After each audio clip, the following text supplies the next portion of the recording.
Missing cat spots familiar face after 6 years apart.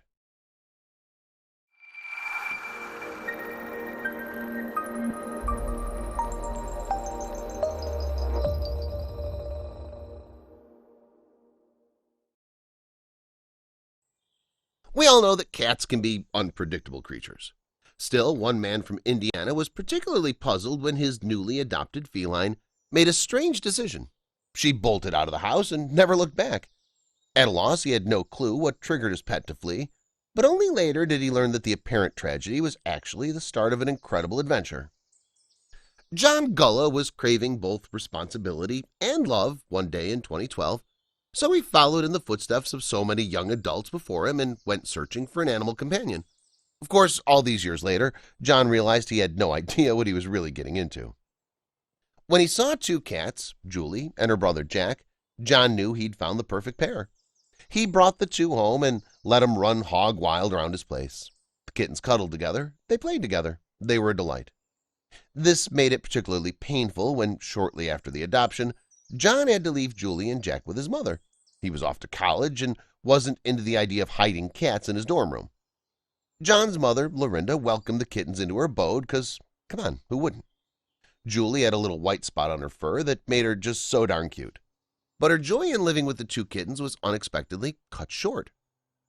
Being that she was a cat and prone to bizarre fits of panic, Julie took off running one day. Just scooted out the door and headed down the street. I couldn't find her, Lorinda recalled. I was just beside myself. Devastated by the breakup of his dynamic kitten duo, Jon teamed up with his mom to find the missing feline. They wandered the neighborhood, hanging up posters, jingling bags of cat treats, and calling Julie. Frantic searches for the cat halted, however, when doctors diagnosed Jon with lymphoma. With a fight for his life now ahead of him, he could no longer focus on the cat he so dearly loved. 6 years passed. Jon beat cancer, married his longtime girlfriend, found a new job, and set up shop in Indianapolis, 25 miles away from his old home in Carmel. Things were looking up, but he never stopped thinking about Julie.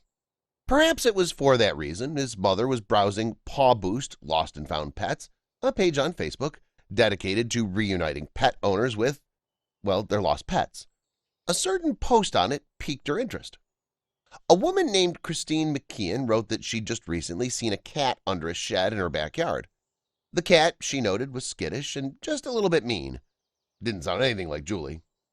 Most concerned of all was that the post didn't mention the white spot on Julie's belly.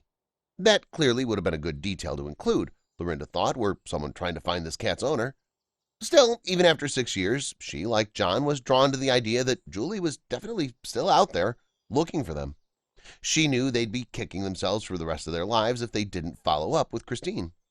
So Jon made the drive, white-knuckle clenching the steering wheel in anticipation. In less than half an hour, he arrived at Christine's house and stood before the shed a mean, stray black cat called home. With every ounce of love he could muster, just as he and his mother had done 6 years before in the streets of suburbia, Jon called Julie's name. And nothing happened. But understanding that cats are cats and don't really come when you call them, Jon gave it another go. "Julie," he called. "Julie."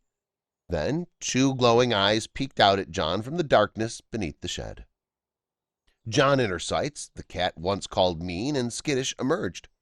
She came out running from under the shed, Christine recalled, like, "Oh, hey, I know this guy." Soon she was face to face with Jon. And then she started purring like a lawnmower engine. She rubbed against Jon's legs, and after he bent down to pick her up, she crawled right up to his shoulders. Still, Jon needed to be convinced this was his Julie. "I turned her around and I said, 'Does she have a white spot?'" Jon explains. The folks gathered around and confirmed. "She has a white spot on her stomach." Jon couldn't believe it. After 6 years, he finally found his cat. In that moment of reunion, Jon pet Julie and noticed her fur was surprisingly well kept. To him, it meant that she only recently moved in under that shed. Someone had been taking care of her over the years. Delighted to have his cat back, Jon looked forward to another reunion, Julie and Jack's. Would the siblings even remember the short time they spent together? Would they get along? All of Jon's anxieties melted away, however, when he put Julie down beside Jack for the first time. The two went right back to their old tricks, running around and playing together. Jon was overwhelmed. It's almost like seeing a ghost or something, he said of seeing Julie in his home. Still, this was one ghost John was happy to have haunt his house. John couldn't help but be thankful to whoever cared for Julie over those 6 years. There wasn't a chance in the world she would have made it on her own over that time. Luckily, they aren't the only animal lovers in the world. Please share this with your friends and family.